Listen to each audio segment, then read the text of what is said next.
enforcement, quote, irrational. Gavin Kogan, the CEO of Grupo Flor in Salinas, reached out to KION, saying Prop 64 passed overwhelmingly in the state and thinks this move is a step backward on the cultural evolution of accepting cannabis.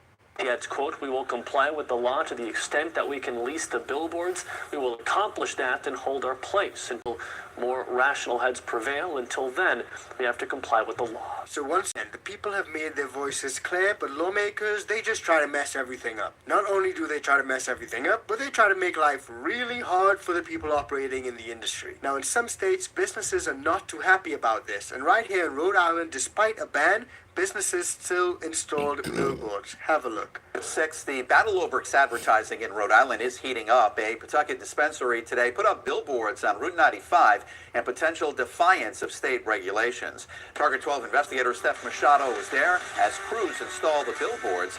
He joins us now live in studio to explain the controversy.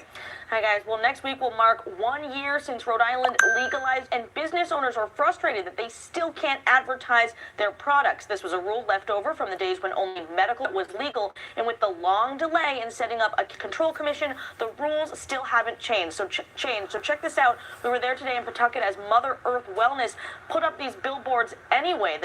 He sits right along I-95, and while Massachusetts dispensaries have billboards on the highway right near this business, Rhode Island's rules don't allow Rhode Island dispensaries to advertise. Now, the owner of Mother Earth, Joe Pacuris, declined to comment today about why he decided to go ahead and put up these signs, but he has previously expressed frustration at Rhode Island's rules. Here's what he said at a State House hearing on this issue last month. The state of Rhode Island is currently allowing Massachusetts medical and rec dispensaries advertising capabilities on billboards throughout each and every Rhode Island highway.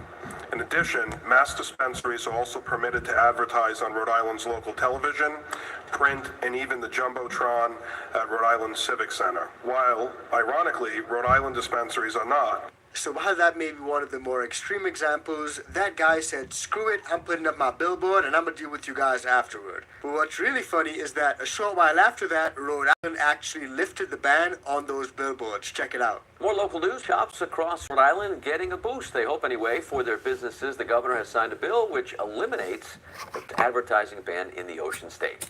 Jake Holter joining us live from a Pawtucket dispensary right now, which hopes to take advantage of this new law. That's right, Patrick. We're live behind Mother Earth Wellness in Pawtucket. Now, we previously told you the billboards were expected to go up at around 8 o'clock. They pushed back around an hour, so we're probably anticipating those billboards to go up between 9 and 10 now at this point. But if you see behind me, there are already 2 signs on the building itself, and then this Coastal Cultivators Classic sign will become a Mother Earth sign in just a few moments. Owner Joe Pacuris actually defied the state's advertising ban last month by installing some billboards along I-95 here in Pawtucket. He was quickly told to take them down.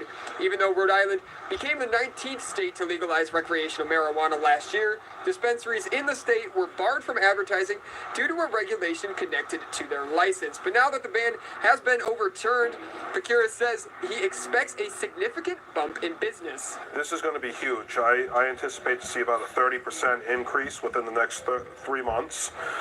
This is going to be huge for everybody, including the cultivators, which need places like myself to purchase their products to stay in business. Now, Pacuris plans to install 5 billboards directing Rhode Islanders to his dispensary. The new law will also allow Rhode Island dispensaries to advertise in print, on TV, and over the radio. So props to Rhode Island when it comes to lifting that ban on advertising. But I want to find out what you guys think about everything that we discussed today. Do you guys think that in New York it's pretty cool that you guys will soon be able to consume your herb at the movie theaters? But also, what do you guys think about the advertising ban on billboards that's happening across multiple states? Do you think that banning billboards is good or bad? Drop in the comments and let me know. Now, just in case you guys may have missed it, I'm pretty sure that there's one thing that we can agree on, and that's that a 2-plant count limit is really restrictive. So find out more about which state is doing that. Check that video out because it's coming up right now.